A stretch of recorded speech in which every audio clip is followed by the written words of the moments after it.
welcome everybody, and thanks for the chance to give the presentation this afternoon. This is basically a follow-up paper of my NSS paper, which I presented this February, also in San Diego, which is about amplification denial of service attacks abusing UDP-based protocols. And to just give a brief recap, UDP-based amplification attack works as follows. You have an attacker on the left-hand side which tries to exhaust the bandwidth of a victim on the right-hand side by abusing so-called amplifiers. And the principle behind this is actually very simple.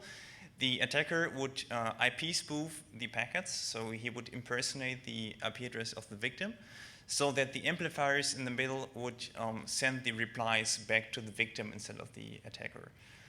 So to give you one concrete example, the attacker would send a DNS request towards open resolvers out there, which are the amplifiers in this case, and the open resolvers would respond to the victim. So in the sense of the responses are much larger than the requests, so that effectively the attacker, the victim is overwhelmed with large responses. And this is very easy to abuse for many UDP-based protocols, as I've shown in the NS paper. So you can basically abuse DNS, which is very famous, or the network time protocol, NTP, and it gives you 1,000-fold amplification. So by sending 1 byte out, the attacker can trigger a 1,000-byte response on average by the amplifiers. So we've seen very large attacks of this style. I think in February this year we have the largest ever attack, which was 400 gigabits per second. And so far it's being assumed that these attacks can only happen for stateless protocols like UDP protocols, which are not correct connection-oriented. In this paper, we basically show that similar things or even worse things are even possible with TCP. A brief recap about TCP. Normally, you wouldn't expect there is any amplification in TCP because we have the three-way handshake, which means that normally the client establishes the connection by sending a SYN frame, a SYN segment to the server. The server sends back a SYN ACK, and only if the client again sends an ACK packet, the connection can be considered as established.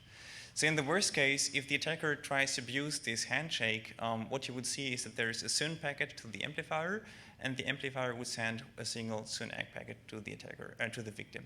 And the victim obviously doesn't send the ACK segment because he really didn't want to have this connection. This is what you would see in theory, at least, and it shows you that TCP, in theory, doesn't allow any amplification. It allows you to reflect traffic, yes, so the SYN packet will be reflected by a SYN ACK packet, but really doesn't allow you to amplify the traffic. In practice, things are a bit different. We've basically found 3 different attack types that attackers can use to abuse TCP for amplification attacks. The first one is based on the fact that many servers actually keep retransmitting SYN ACK packets if there is no ACK packets sent by the client, which is probably due to packet loss, so that there is some retransmission in case the initial SYN ACK packet was lost, so that the server keeps responding with more and more SYN ACK packets.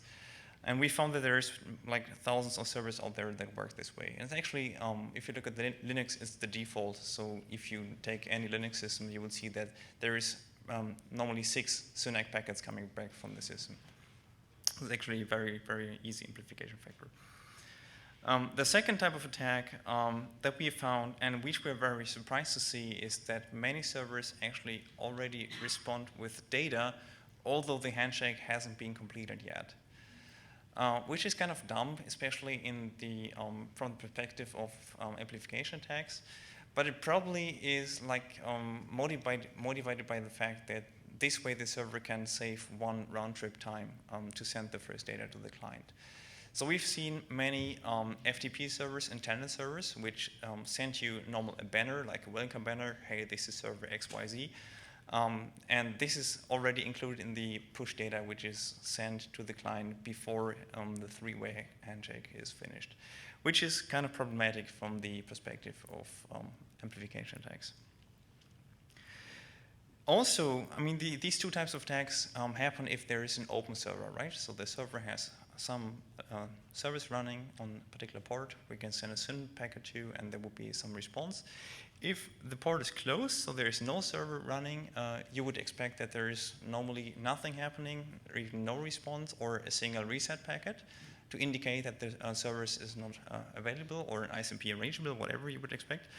But in theory, again, you would see only a single reset packet floating back from the servers, and this is also what it actually should be. The bad thing here is, again, that we found that a few servers actually keep responding with many reset packets over time, again, probably to accomplish packet loss. I mean, there's really no good ratio behind this. And we found that servers keep responding thousands of these reset packets over time, so it's really like bad TCP stack implementations out there. We next wanted to see what the actual impact of this threat is, so how many servers we can find out there and what kind of servers these are. So our basic methodology was first to do large-scale scan. So we basically chose very prevalent protocols out there like FTP, Telnet, HTTP, which are all TCP-based, and then scanned the whole IP version 4 address range, but just sending a single SYN packet to all the IP addresses that we scan.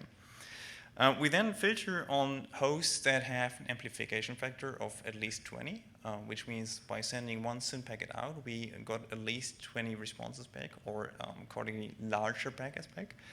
And then we did some classification on the attack types that we can find, and also on the amplifiers. And we came up with a couple of countermeasures against these types of attacks. This scan revealed that there is really literally millions of systems out there, again, that you can unfortunately abuse with these kinds of attacks. The first table here shows the number of SYN-ACK amplifiers that we find, so amplifiers that send many SYN-ACK packets back. Basically on the left column, you can see the number of amplifiers that we found. So for example, for FTP, we found about 3 million amplifiers, which have an average amplification factor of 22 in this case. So for FTP, that's not too bad, but if you focus, for example, on SIP, there is probably some bad voice over IP phones out there that have really aggressive SYN-ACK retransmissions, which allow you to amplify the traffic by a factor of 1,600. This is even more compared to the UDP-based attacks that we have found so far. The second type of attack, the push-based attack, was not that prevalent. We found a few of them out there, but only hundreds, maybe thousands of servers that send push data, which is also not the standard and should really not happen. This is really a buggy TCP stack implementation. And the third kind of amplifiers, the reset amplifiers, are not so many also, but it's a bit scary what kind of amplification factor they allow. So we found thousands of systems for all these protocols that we scanned. But on average, you can see that they have like tens of thousands amplification factor, which is really a bad thing, and it's just because of the artifact that they have in their TCP stack implementations. Another thing that was interesting to us is to see at what frequency these responses are being sent, because normally you would expect that the SYN-ACK frames, for example, are sent at a much lower frequency as would be necessary for an attack with a high impact. But it seems that, for example, the reset frames are sent with a very high frequency. If you look at the right column here, it shows the number of reset packets being sent within the first 10 seconds, the first 30 seconds, and the first 60 seconds after we have sent the SYN packets, and showing that you, again, get 1,000 of packets back from a single amplifier within 60 seconds. So it kind of shows that there is high impact from at least the reset style of an attack. Next, we really try to understand what kind of systems are these. We try to fingerprint them to find out what kind of operating systems they run, what kind of devices we found there. And yeah, the basic message here is that it's a really diverse landscape of devices that have these amplification vulnerabilities. But especially one network equipment type, typically routers, stood out with a vendor which is called Sykesel, which apparently developed its own operating system, and they have such kind of, well, I would call it buggy TCP stack implementation that allow this kind of reflection attacks. It's pretty bad, and of course we contact the vendors and they say, oh, we want to go fix it, but as I know, it will take like years until these vouchers disappear from the landscape. So this is kind of an attack that we can probably count on in the future.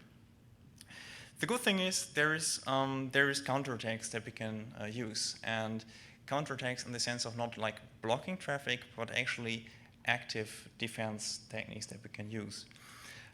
For example, to stop the SYNAX storms from the victim's perspective, we could just send a single reset segment to the amplifiers, and then they would stop the traffic. In our experiments, we have scanned with a SYN segment, and we have never actually responded with a reset segment. But then we did a separate scan and then enabled the reset packets being sent back to the amplifiers, and we saw that about 99.9% of the traffic really ceased after that. So it's a kind of active defense measure that you can do once you are under attack with this SYNAX storm. Also for the reset storm, it's possible not sending reset back. In this case, that doesn't work. But we found out by just fuzzing a bit, but brute forcing, that you can send ISMP port unreachable messages in this case, and this will stop these Synos cycle devices to stop their reset storm. So basically, once you are under attack by these devices, you can again initiate some active countermeasure to get these attacks stopped. So to conclude the talk, I think it's important to also look at other types of protocols, not only UDP, but also TCP. And it's a bit frightening that already the TCP handshake, although it was designed to resist such kind of attacks, now seems to be like one of the main causes that could be abused for TCP-based attacks. As we said, we notified the vendors. It will take some time, I guess, to propagate the updates, if the updates will ever happen. But I think if you are on attack, or if network operators are on attack, they can use these active countermeasures to prevent these kind of attacks. So it's a bit unclear to me if these attacks would work in practice, because there's these nice countermeasures that you can do. Thanks also to my co-authors. This work was done while I was working at the University in Bochum with Marc Kührer and Thomas Hupperich and Thorsten Holz. And I now move to Saarbrücken University. And yeah, thank you very much for your attention.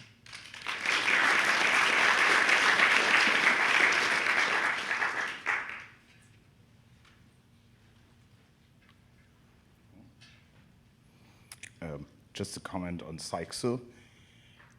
You can't even do an Nmap scan through a CyXL with net on. It will die. Mm-hmm. So much for their TCP stack. Yeah, it's weird. They also don't respond too well to requests, but yeah. There's those effects, especially the reset storms, like they have been used in the past. Not for DDoS, but for detecting crashing services, because many operating systems, for example, when you manage to crash a service, they will reset storm you. Okay, interesting.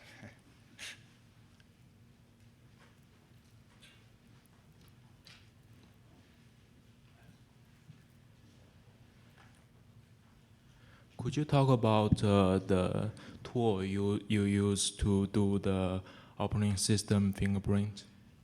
Oh yeah, so what we did basically is we have this custom built scanner, and it also is able to do some TCP-based fingerprints. So basically we tried to contact each host that we found to be an amplifier and get as much information out of it as we could. Basically get, for example, HTTP header information, FTP banner strings, Telnet banner strings, and then we have a collection of 1,800 custom-built regular expressions which basically classify these devices. We've used this also for a paper that will present tomorrow at USENIX, where it made much more sense to use them because it was not all of this was CyXL, but we use them here again, like just custom-built regular expressions.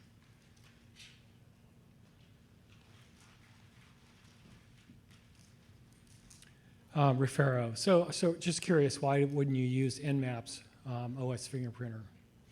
We also use mmap fingerprints, but they're kind of limited in our experience. And we basically combine both. So we have our custom-built regular expressions plus the mmap strings. Yeah. Okay. Sure. Yeah, Xenos. I never heard of it.